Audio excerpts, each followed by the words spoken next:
ॐ तव कथामृतं तप्तजीवनं कविभिरीरितं कल्मषापहं श्रवणमङ्गलं श्रीमदाततं भुवि गृह्णन्ति ये भूरिदा जनाः।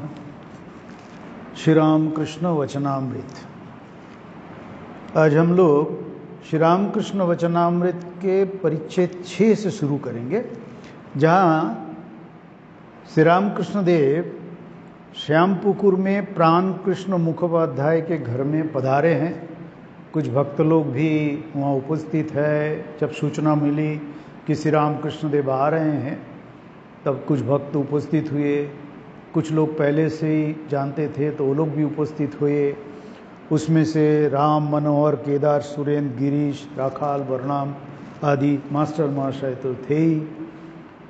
श्री रामकृष्ण देव भक्तों के साथ भगवत प्रसंग कर रहे हैं। आज का जो प्रसंग है बहुत ही इम्पोर्टेंट है, और ऐसे सत्प्रसंग सच्चर्चा जब हो तब सचमुच में कई प्रश्नों का उत्तर हमें मिल जाता है, क्योंकि प्रश्नों का उत्तर भगवान स्वयं दे रहे हैं।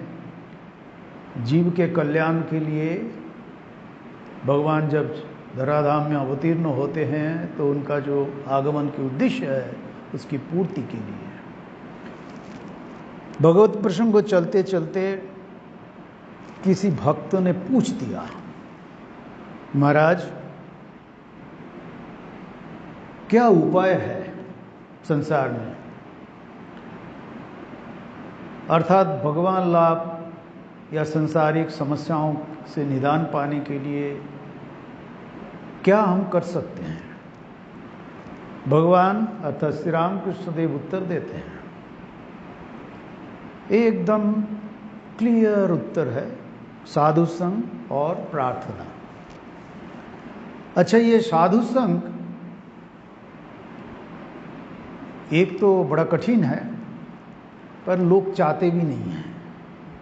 वास्तव ये है, साधु संग मिलना तो कठिन है, और सच्चे साधु, पर जब सामान्यतः वो व्यक्ति साधु कैसा हो ना हो, उससे बहुत बड़ी एक चीज भी बात ये है कि जैसे भगवान को हमने देखा नहीं, भगवान के चित्र को जब हम सामने देखते हैं तो उसके माध्यम से उन्हें हम याद करते हैं, श्रद्धा करते हैं, उनसे प्रार्थना करते हैं। उसी प्रकार जब गेरुआ पहने हुए कोई सन्यासी हम देखते हैं तो भाई हमें प्रेरणा मिलती है, क्योंकि सन्यास का एक कॉन्सेप्ट, सन्यासियों का एक धारणा हमारे सामने है। ये भगवान के लिए साधना कर रहे हैं, भगवान प्राप्ति की साधना कर रहे हैं, या अपनी मुक्ति की प्रयास कर रहे हैं। वो याद करके, वो देख के हम प्रेरित होते हैं। जैसे संसार में हम देखेंगे अलग अलग पेशे से लोग जुड़े हुए लोग होते हैं, तो जब कोई दो वकील मिलते हैं तो उस प्रकार की बातें होती हैं, कोई शराबी मिलते हैं तो उस प्रकार की बातें करते हैं, कोई पॉलिटिशियन हो वो जब मिलते हैं तो उस प्रकार की बातें होते हैं। पर जब सन्यासी या संघ, साधु संघ होता है, तो सत्प्रसंग सच्चर्चा होना जरूरी है। उससे हमें प्रेरणा मिलती है। इसलिए जब हम कोई सन्यास का जीवन लेते हैं या सद जीवन यापन करने का प्रयत्न करते हैं, उपाय जब हम उसको धारण किए हो, तो दायित्व कर्तव्य बहुत बढ़ जाता है। तो साधु संघ में श्री रामकृष्ण देव कह रहे हैं कि देखो, दो चीज, साधु संघ और प्रार्थना। साधु संग 1-2 दिन करने से नहीं होता है, नियमित करना पड़ता है। श्री रामकृष्ण देव कह रहे हैं।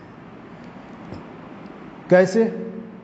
मुझे अभी ध्यान आ रहा है, मैं जब ट्रेनिंग सेंटर में था तो भूतेशानंद जी महाराज प्रेसिडेंट, बड़ा सब लोग बड़े आग्रह के साथ इंतज़ार करते थे कि कब महाराज का प्रणाम होगा, हम लोग सब जाएंगे। साधु और ब्रह्मचारियों का प्रणाम का एक समय निर्दिष्ट था। महाराज अच्छे बात करते थे, कोई प्रश्न पूछता था, बड़े आराम अच्छा उत्तर ऐसे देते थे। सब लोग खुश भी होते थे, तरह तरह के उदाहरण देते थे, मजाक करते थे। कई बार कोई एक साधु आए तो उनको कहा कि महाराज ने कहा कि तुम्हारा तो सर्दी खांसी तुम्हारा तो लगा ही रहता है। बोले हाँ महाराज, पर मेरा ज़्यादा नहीं, साल में 2 ही बार होता है। तो क्या लेते हो? बोले काढ़ा पीता हूँ, तुलसी पत्ता लेता हूँ नियमतः। तो उसके बाद साधु ने मजाक में कहा साल में 2 बार होता है पर 6-6 महीना रहता है। तो मतलब साल भर ही उनका सर्दी खांसी लगा रहता है। तो बोले कि माँ मुझे तुलसी पत्ता लेना ही पड़ता है, तुलसी पत्ता और काढ़ा वगैरह लेना ही पड़ता है। तो यहाँ ध्यान आ रहा है इसको कहते हुए, जब भी एक बड़ा साधु संग एक ही दिन करने से कुछ नहीं होगा, सदा ही आवश्यक है साधु संग का। बहुत संसार में बहुत दायित्व कर्तव्य है, पर आध्यात्मिक जीवन के लिए रुचि है, जीना चाहते हैं तो कोशिश वो करनी चाहिए। उसका विशेष लाभ ये है, हम जिस प्रकार के संग में रहते हैं मन उस प्रकार के रंग में रंग जाता है, और बार बार उस रंग में रंगाना आवश्यक है। क्योंकि और जो रंग, जो चर्चा, जो विषय हम आध्यात्मिक जीवन जीना चाहते हैं या भगवान की ओर जाना चाहते हैं तो उसमें बाधक बनता है, उस प्रकार चर्चा से अपने आप को, उस प्रकार व्यक्तियों से अपने आप को बचा के रखना बहुत जरूरी है। श्री रामकृष्ण देव इसलिए कह रहे हैं कि रोग तो लगे हैं पर साधु संग बराबर करना चाहिए। इसलिए कह रहे हैं कि ट्रीटमेंट चलनी चाहिए, नहीं तो फिर क्या है, एक बार डॉक्टर को दिखाया, डॉक्टर ने कह दिया ऐसा ऐसा दवाई लो तभी ये बीमारी ठीक होगा, नहीं लिए तो बीमारी ठीक नहीं होती है। और साधु संग की इसलिए बहुत ही आवश्यक है। 2 चीज़ ध्यान में रखना जरूरी है जो आध्यात्मिक जीवन जीना चाहते हैं या भक्तों के लिए। एक तो है law of situation, law of vibration. Vibration के बारे में बड़ा सजाग सचेत होना चाहिए। और सिचुएशन, किस अवस्था में तुम हो, किस अवस्था में तुम जा रहे हो, किस परिस्थिति की ओर तुम जा रहे हो, किस प्रकार लोगों से मिल रहे हो, चर्चा कर रहे हो, संग कर रहे हो, इसमें बड़ा सावधान होना चाहिए। क्योंकि आध्यात्मिक जीवन में मज़ा नहीं आता है, रुचि नहीं आता है, बहुत कठिन है। इवन इसलिए हम लोग जब सीनियर साधु लोग कहते थे प्रतिदिन नियमित रूप से जब ध्यान करना चाहिए, क्योंकि मन को अभ्यस्त करने के लिए, नहीं तो मन मज़ा नहीं आता है, उसमें तो रुचि नहीं होती है। अब देखो यहाँ मान लो हम आश्रम में तो संभव नहीं है, यहाँ आसपास में कोई होटल में या कोई हॉल में कोई गाने वाली कोई आ जाए तो वहाँ पुलिस बुलाने पड़ेगी कि लोगों को संभालने के लिए, क्योंकि वो स्वाभाविक प्रकृति है। उस तरह के विषय पर उस तरह के रुचि रखने वाले लोगों की संख्या ज़्यादा है।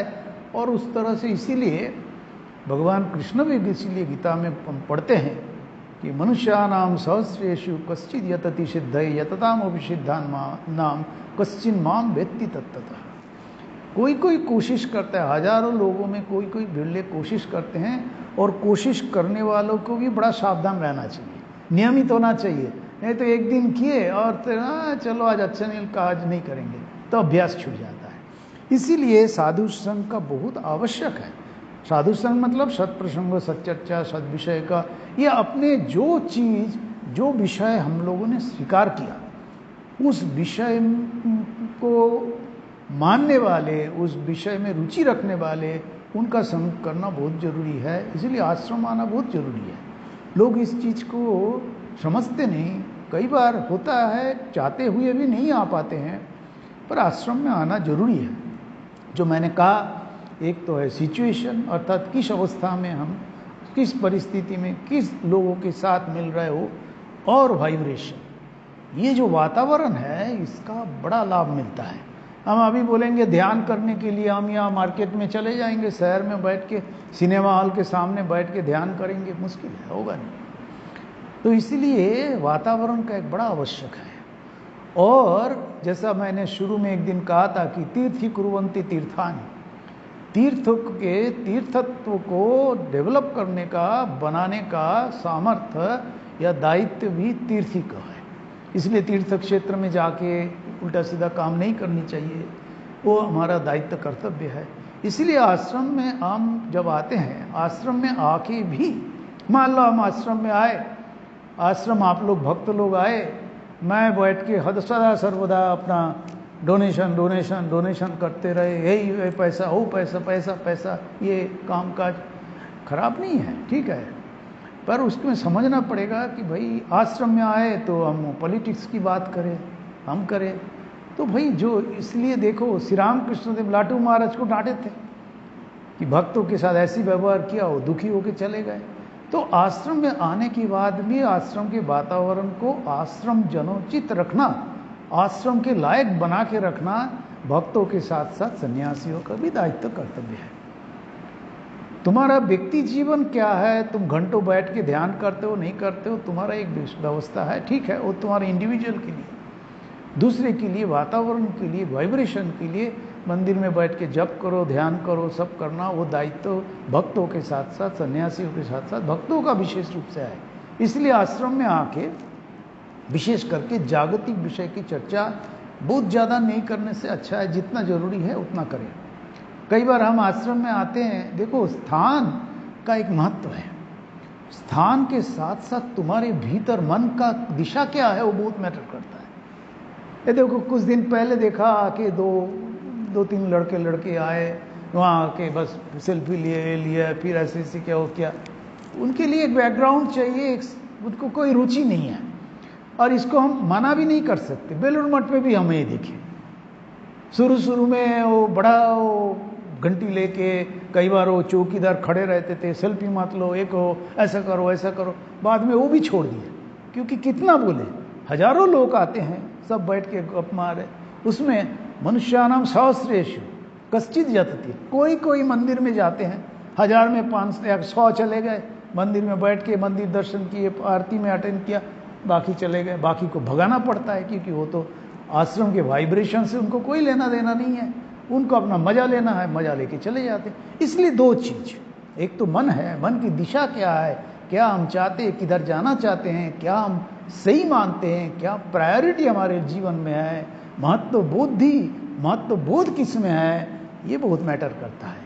तो साधु संघ का यही बात है, लगातार लगे रहना पड़ता है, करना चाहिए, बराबर करना चाहिए, और वो भक्त लोग आए और साधु संघ हो, अर्थात सत्प्रसंग सच्चर्चा हो, वो हमारे लिए भी, अर्थात इंडिविजुअल मेरे लिए भी अच्छा है।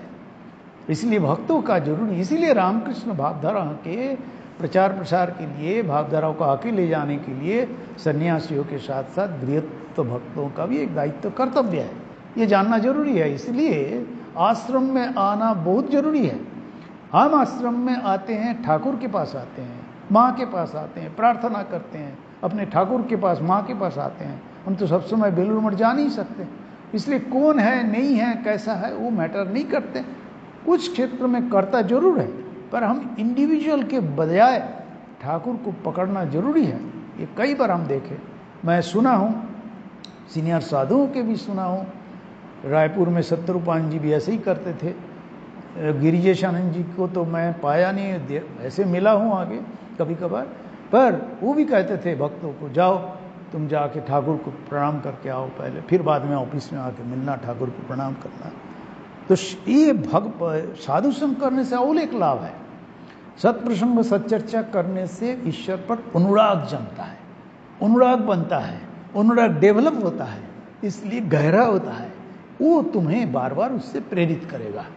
इसलिए साधु संघ का इतना महत्व है, सत्प्रसंग सच्चर्चा का इतने महत्व है। भगवान स्वयं इसलिए कह रहे हैं कि सत्प्रसंग सच्चर्चा करनी चाहिए, साधु संघ करना चाहिए, बार बार करना चाहिए। इसलिए श्री रामकृष्ण देव भी यहाँ कह रहे हैं, साधु संघ में जब किसी भक्त ने ये किया, प्रश्न किया, महाराज साधु संघ में क्या होता है, तो हम देखते हैं अरे क्या है, ऐसे बकड़ बकड़ करता है, ये करता है, वो करता है, अरे वो मंदिर में जाए क्या होता है। तो ये किसी महात्मा ने एक बार ऐसे ही गांव में एक बच्चा रोज जाता था मंदिर में जाके और वो दिया जलाता था और दिया जलाता था, प्रार्थना करता था, भगवान में उसका अच्छा भक्त था। तो गांव में एक ऐसे ही तथाकथित, जिसको कहते हैं कि भगवान को नहीं मानने वाले, अपने आप को बड़ा मानने वाले, कुछ मैं तो विशेष कुछ हूँ, बुद्धिमान मानने वाले। तो ऐसे पूछ दिया, सबको नेगेटिव बात, वह मंदिर में जाते उसमें क्या होता है, क्या ज़्यादातर यही होता है आपसे। तो एक बार बच्चे को ऐसे ही बुला, अरे तुम कहाँ जा रहा है? बोले मंदिर जा रहा हूँ दिया जलाने के। अरे इसमें क्या होता है? तो बच्चे ने क्यों कहा, अरे भाई भगवान से प्रार्थना करते हैं, दिया जलाते हैं, हमें अच्छा लगता है, मन खुश होता है, भगवान में प्रेम बढ़ता है। बोले ये बकवास है। तो उसके बाद, अच्छा भगवान है, तुम प्रमाण बताओ। वो आदमी ने वो बच्चे को पूछा, तो बोले अच्छा करो, अच्छा दिया को बच्चे ने फूंक मार के बुझा दिया। तो बोले दिया कहाँ गई? बोले दिया बताओ तुम, ये कहाँ चली गई? तो उसके बाद बच्चे ने कहा कि भाई हमारी ये भावना, हमारी एक ये है, हम उसके अनुसार करते हैं, उनमें मुझे अच्छा लगता है, तुम्हें नहीं लगता है तुम मत करो, तुम मत जाओ। पर तर्क वितर्क में कुछ नहीं मिलता है। उसका भी एक उदाहरण मैं कुछ दिन पहले दिया था। तो तर्क से मेंटलिटी, मानसिकता, मन विक्षिप्त होता है। एक चीज जान के रखें, अननेसेसरी तर्क में जिज्ञासा, इसलिए प्रश्न और जिज्ञासा में अंतर है। प्रश्न करते हैं कई बार करने के लिए कर देते हैं, अपने आप को दिखाने के लिए कर देते हैं, पर जिज्ञासा जहाँ होता है वहाँ अहंकार के कारण प्रश्न नहीं होता है। ये जान के रखना जरूरी है। वो सचमुच में जिज्ञासा होती है कि जानना चाहते हैं, वही जिज्ञासा है। इसीलिए आध्यात्मिक जीवन वहीं से शुरू होता है।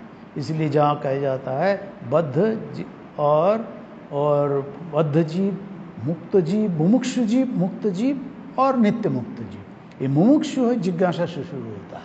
मुक्त होने की इच्छा, वो सचमुच में जिज्ञासा। और दूसरा है प्रार्थना, व्याकुल हो कि ईश्वर में प्रार्थना। श्री रामकृष्ण देव ने कहा कि व्याकुल होकर प्रार्थना करना। तो श्री रामकृष्ण देव ने कहा पहले साधु संग में एक उपकार और होता है, सत असत के विचार होता है, क्या करना चाहिए, क्या नहीं करना चाहिए, मेरे लिए क्या अच्छा है, नहीं है। वो विवेक बोध जागता है। साधु संग से विवेक बोध का डेवलपमेंट होता है, या जो आपके विवेक विचार करने की जो शक्ति, सामर्थ्य है, इच्छा है, वो स्टिमुलेट होता है, वो प्रेरित होता है। ये साधु संग का एक विचार। सद वस्तु क्या है? सदा सर्वदा रहने वाले जो है ईश्वर, या मैं, मेरा जो असली स्वरूप है, मैं सदा रहने वाला हूँ, सच्चिदानंद स्वरूप हूँ, जो भगवान सच्चिदानंद स्वरूप है। और असत अर्थात ये सही नहीं है, जो सदा नहीं रहने वाला है वो असत है। तो ये सद असत का विचार, विवेक साधु संग से जगता है। एक भक्त ने पूछा श्री रामकृष्ण देव को कि पाप बुद्धि क्यों होते हैं। पाप का एक कॉन्सेप्ट होता है ना कि पापी पापी पापी, हम लोगों ने ये भी पढ़ा। पाप करने पर उसका फल भोगना पड़ता है, एक तो बात है, क्योंकि कर्म का फल एक है। और दूसरा चीज है पापी पापी, ये सोचना बहुत गलत है। विशेष रूप से जो लोग दीक्षा लिए हैं उसको कभी भी ये सोचना नहीं चाहिए। नेगेटिव अप्रोच अपने भीतर डेवलप नहीं करना है, नेगेटिव सोचना नहीं है कि मेरे से नहीं होगा, मैं तो एकदम गाया बीता हूँ, मेरे को क्या हो सकता है, जप नहीं कर सकता हूँ। बाबा जी लोग, आप लोगों ने तो जब ध्यान करते हैं, हम लोग संसार में इतना काम है, ये है, नहीं कर सकते। ये नहीं का एक नेगेटिव अप्रोच, नेगेटिव सोच अपने भीतर डेवलप कर लेते हैं। ये कभी नहीं सोचना चाहिए कि मेरे से ये नहीं होता है, पर कभी कुछ हो जाता है तो उसमें सावधान इसलिए रहना चाहिए कि कर्म का एक फल होता है। पाप कर्म करने का, पाप कर्म का फल हमें भोगना पड़ता है। पाप एक दृष्टि से वो नेगेटिव है। पाप कैसे है? दूसरे को हानि पहुंचाए या ऐसा कोई विचार रखे जाके दूसरे के मन में उसका नेगेटिव अप्रोच डेवलप हो, नेगेटिव सोच डेवलप हो, वो हमारे लिए पाप कर्म है। मेरे कर्मों के कारण कोई दुखी हो, वो हमारे लिए पाप कर्म हो सकता है। किसी को कई बार, क्योंकि पाप कर्मों का फल हमें भोगना पड़ता है। जैसे मिर्च खाओ तो मिर्च खाने से उसका फल तीखा लगता है। हर चीज का एक फल होता है, इसीलिए पाप कर्मों का फल पाप होता है। और एक बात है कि भगवान को जब पकड़े रहते हैं तो श्री रामकृष्ण देव एक जगह कह रहे पैर बिचाल में नहीं पड़ता है, गलत दिशा में नहीं पड़ता पैर, क्योंकि अवेयरनेस रहता है कि हमने ठाकुर को स्वीकार किया उन्होंने मुझे स्वीकार किया, तो मैं ऐसा कर्म कैसे करूं, ये बोध बार बार मन में जागता है।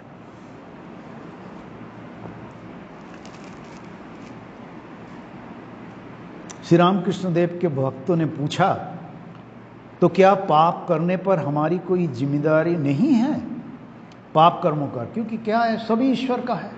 भगवान ने एक ने इसके पहले श्री रामकृष्ण देव ने को कहा, श्री रामकृष्ण देव ने बोला कि ये जो उनकी इच्छा है, पापी तापी उन्होंने ही सृष्टि किया है।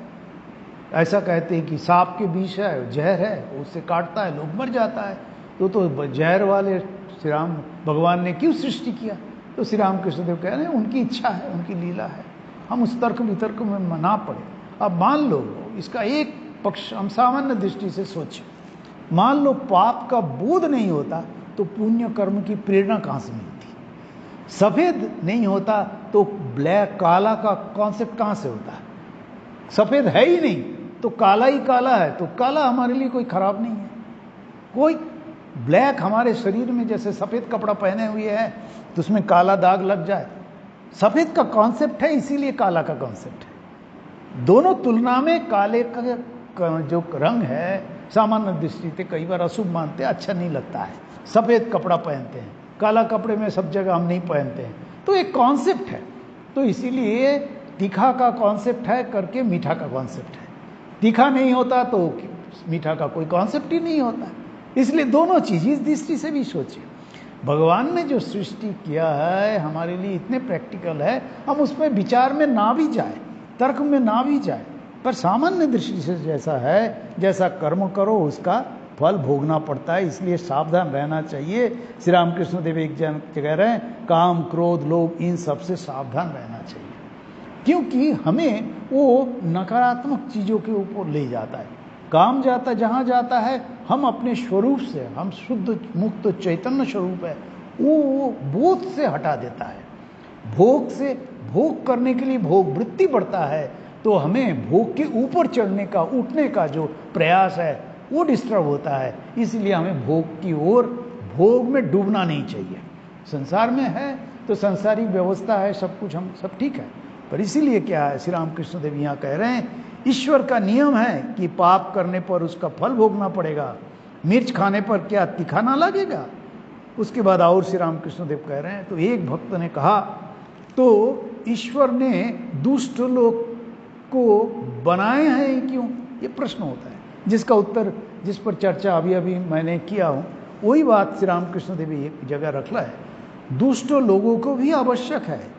एक गांव के लोग बहुत उद्दंड हो गए थे, उस समय वहां गोलोक चौधरी को भेजा गया था, कोई एक था, राजा ने भेज दिया, उसके नाम से लोग कांपने लगे, इतना कठोर शासन था उनका। अतएव अच्छे बुरे सभी तरह के लोग चाहिए। सीता जी बोली, राम अयोध्या में यदि सभी सुंदर महल होते तो कैसा अच्छा होता है। मैं देख रही हूं अनेक मकान टूट गए हैं, कुछ पुराने हो गए हैं। श्री राम बोले, सीता यदि सभी मकान सुंदर हो तो मिस्त्री लोग क्या करेंगे? सभी हंस पड़े। ईश्वर ने सभी पदार्थ बनाया है, अच्छे पेड़, विशेल पेड़ और व्यर्थ के पौधे भी, जानवर में भले बुरे सभी, बाघ शेर सांप सभी। तो इस चीज को जानना है। घूम फिर के वही बात है, हमें क्या चाहिए? हमें अपने आप को शुद्ध पवित्र बनाना है तो उसकी ओर कोशिश करें। और एक बात, जो लोग आध्यात्मिक जीवन स्वीकार किया, भले ही गृहस्थ जीवन में हो, गृहस्थ जीवन में कोई मनाही नहीं है, सब ठीक है। ठाकुर स्वयं गृहस्थ थे, हमारे दृष्टि से अलग है, पर गृहस्थ जीवन स्वीकार किए। तो गृहस्थ जीवन में रहते हुए इस भगवान में, रामकृष्ण अवतार में अपने आप को कैसे चरम सीमा तक, ऊपर तक पहुंचाया जा सकता है, ठाकुर लीला करके हमें इस युग में दिखाया, इस अवतार में दिखाया कि कैसे रहा जा सकता है। तो श्री राम कृष्ण देव ने जैसे कहा कि पाप करने से उसका फल भोगना पड़ता है। तो दो बातों का विशेष रूप से जो आध्यात्मिक जीवन स्वीकार किया, इवन गृहस्थ जीवन में भी है। उसमें ध्यान रखना चाहिए। एक तो हमें हर समय मन में ये विचार रखना चाहिए, हम लोग संसारी नहीं हैं, गृहस्थ भक्त है ठाकुर के। गृहस्थ भक्त रहते हुए हम गृहस्थ जीवन ठाकुर जी की कृपा से हमें मिला है, गारस्थ धर्म हम पालन कर रहे हैं। इसलिए धर्म पालन जब कर रहे, जो व्यक्ति धर्म पालन करते हुए भी भोग में डूबता है वो धर्म पालन नहीं हो रहा है। रिचुअल अलग चीज है। तो इसीलिए धर्म पालन करने के लिए हम किसी चीज में डूब नहीं सकते, ये एक बहुत बड़ी बात है क्या। और जो धर्म पथ को स्वीकार किया वो पाप कर्म से विरत रहेगा, क्योंकि वो उसको नकारात्मक चीजों की ओर ले जाए। इसीलिए साधु संघ की विशेष आवश्यकता है। और मुहूर्त है, बार बार आना चाहिए, आश्रम में आना चाहिए, ठाकुर के पास जाके प्रणाम करना चाहिए, ठाकुर से प्रार्थना करना चाहिए। पर आश्रम में आके भी यही बात फिर दोहरा रहा हूँ, अगर हम लोग संसार की बात करते हैं, गृहस्थ धर्म, ये प्रॉब्लम वो प्रॉब्लम, पॉलिटिक्स की बात करते हैं, इधर उधर की बात करते हैं, उससे बचना चाहिए। ये बहुत जरूरी है। विचार क्या हो वो बहुत जरूरी है। किसी भक्त ने पूछा, संसार में रहकर क्या भगवान को प्राप्त किया जा सकता है? श्री रामकृष्ण देव को पूछा। श्री रामकृष्ण देव क्या कह रहे हैं? अवश्य किया जा सकता है, परंतु जैसा कहा साधु संग और सदा प्रार्थना करनी पड़ती है। साधु संघ के बारे में क्या है वो बहुत सी चर्चा अभी रखा गया है। और प्रार्थना, उनके पास रोना चाहिए। मन का सभी मैल धुल जाने पर उनका दर्शन होता है। मन मानो मिट्टी से लिपटी हुई एक लोहे की सुई है, ईश्वर है चुंबक। कोई महात्मा उदाहरण दे रहे हैं, एक जैसे चंदन के लकड़ी तालाब में गिरा हुआ था कई सालों तक, पर चंदन का जो स्वरूप है वो पता नहीं चल रहा था। जब धो धा के साफ करके थोड़ा घिस के देखा, चंदन का सुगंध आ गया है। यही हमारी साधना है। इसीलिए आज एकदम पक्का जान के रखे और इसका अभ्यास करना जरूरी है, करे प्रतिदिन। कई बार तो ऐसा होता है कि भैया चलो 15 दिन में एक बार चले गए, एक हफ्ते में एक बार चले गए, दीक्षा लिए, क्या करे, चलो एक बार आश्रम चले गए। नहीं, दीक्षा तुम अपने लिए लिए। एक चीज जान के रखें, संसार में हमारा जो कोई भी संस्था से हम जुड़ते हैं, मंत्र लेते हैं अपने लिए, साधना के लिए। और जब उस संस्था से जुड़ते हैं तो संस्था के जिस भावधारा के साथ जुड़े हुए हैं, उस भावधाराओं को आगे ले जाने के लिए, उस भावधाराओं को दूसरे लोगों को जोड़ने का एक दायित्व कर्तव्य हमारा भी है। और ये भगवान रामकृष्ण देव यही किए इस अवतार में। इसीलिए धीरे धीरे रामकृष्ण भावधाराओं के इतने सेंटर बने। कितने लोगों ने अपने दीक्षा लिए, मंत्र लिए हैं, घंटों जप करते हैं कि घंटों भगवान सत्प्रसंग सत्चर्चा करते हैं। वो तो अपना इंडिविजुअल डेवलपमेंट है, उसका भी जरूरी है। जैसे संसार में कोई मनाही नहीं है, जागतिक जीवन में जितना भी डेवलपमेंट करना हो करो, पर उसके साथ साथ ये जान के रखे, ये एक समय आएगा हम चाहे ना चाहे सब कुछ छूट जाएगा। तब क्या लेके जाओगे? जो लेके जाओगे वो है कर्म संस्कार। नेगेटिव कर्म संस्कार लेके जाओगे, फिर वहीं से शुरू होगा। पॉजिटिव कर्म संस्कार हमारे लिए क्या है? सत्प्रसंग, सत्चर्चा, सद विषय की चर्चा। हमें असत विषय से बच के रहना चाहिए। असत चर्चा, असत विषय की चर्चा जहाँ होते हैं उस जगह से बचना चाहिए, उस लोगों से बचना चाहिए।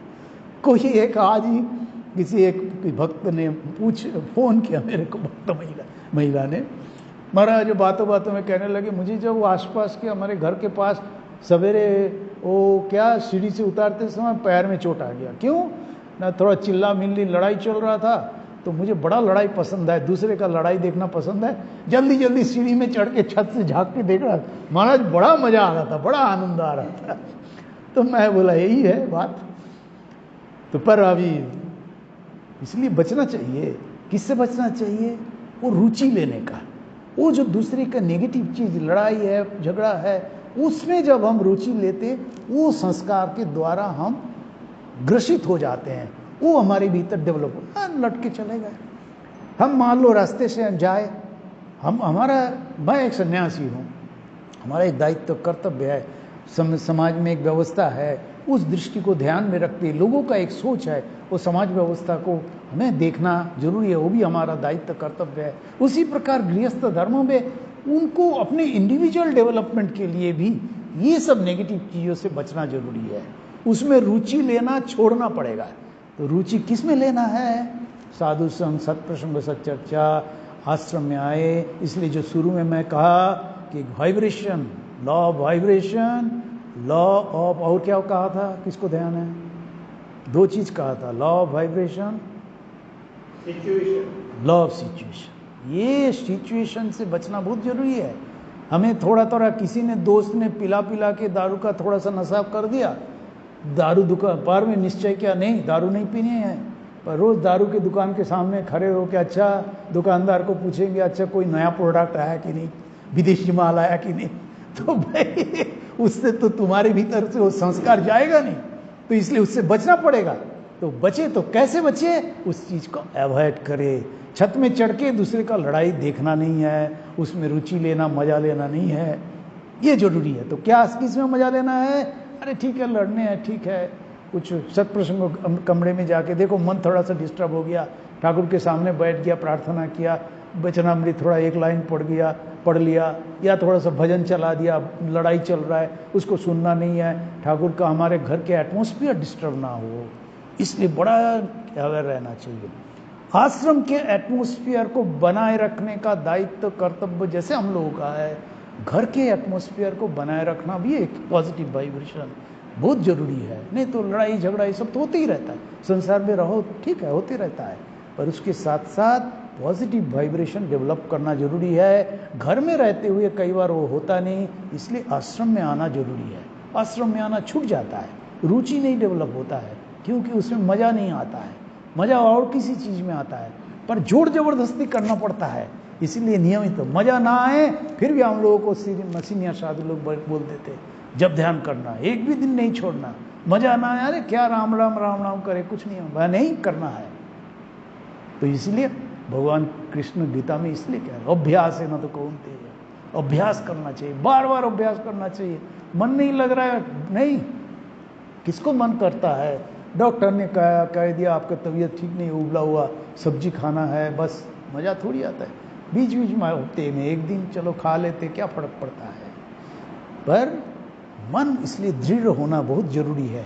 इसलिए आज का जो विषय है, उस विषय का जो चर्चा हुई, उस चर्चा के जो निचोड़ है हम कह सकते हैं, श्री रामकृष्ण देव कह रहे हैं जो आध्यात्मिक ज्ञान पिपासु है, जो भगवान लाभ करना चाहते हैं, जो अपने आप को सुधारना चाहते हैं, उसके लिए साधु संग पहला और दूसरा प्रार्थना, ये दोनों करना बहुत जरूरी है।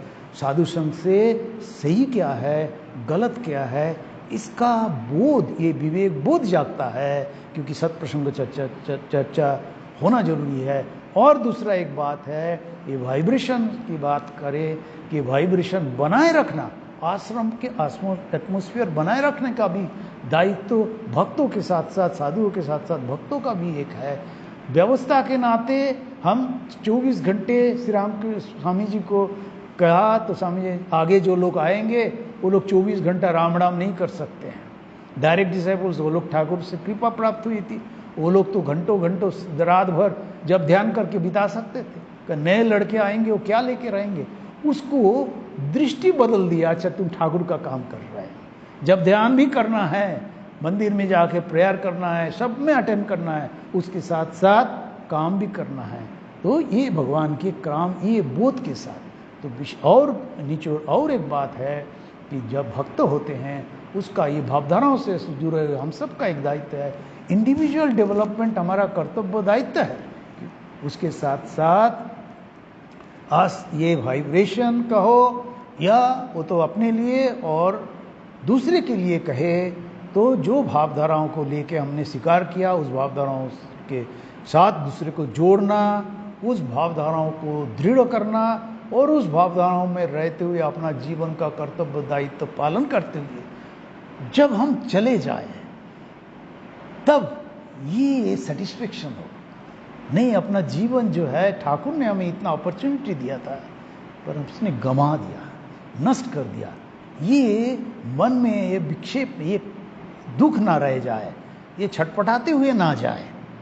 इसलिए ये बड़ा ध्यान रखना चाहिए, क्योंकि जैसे हम दूध उबालते हैं, उसमें पानी मिलाते, सब उबालते उबालते उबालते बाद में घना हो जाता है, वो खीर बन जाता है, जैसे एकदम घना हो जाता है। उस प्रकार जब हमारा शरीर जाता है, शास्त्रों में ऐसे कहते हैं, महापुरुष लोग कहते हैं, मुनि ऋषि कहते हैं कि हमारे जो संस्कार, जो कर्मों, जो विचार, सब वो धीरे धीरे धीरे धीरे जब शरीर जाने के पहले वो इतना सब निकालते रहता है, ये किया वो किया कर्म, जो कर्म प्रबल हो जाता है, जो विचार प्रबल हो जाता है, उस मुहूर्त में वो विचार को इम्प्लीमेंट करने के लिए उस प्रकार के शरीर उसको मिलता है। इसलिए बड़ा सजाग सचेत सावधान रहना चाहिए। और ये आज का सदा सर्वदा वचनामृत के पाठ के साथ साथ अपने आप को सत्प्रसंग सच्चर्चाओं में रखना चाहिए। और बचना किससे चाहिए? सांसारिक बुद्धि से बचना चाहिए। सांसारिक बुद्धि जिसमें डेवलप हो, स्वार्थ बोध जो जिसमें डेवलप हो, उसमें बचने का प्रयत्न करना चाहिए। आज इतना ही। ओम शांति शांति शांति। हरि ओम तत्सत। श्री राम कृष्णार्पणमस्तु।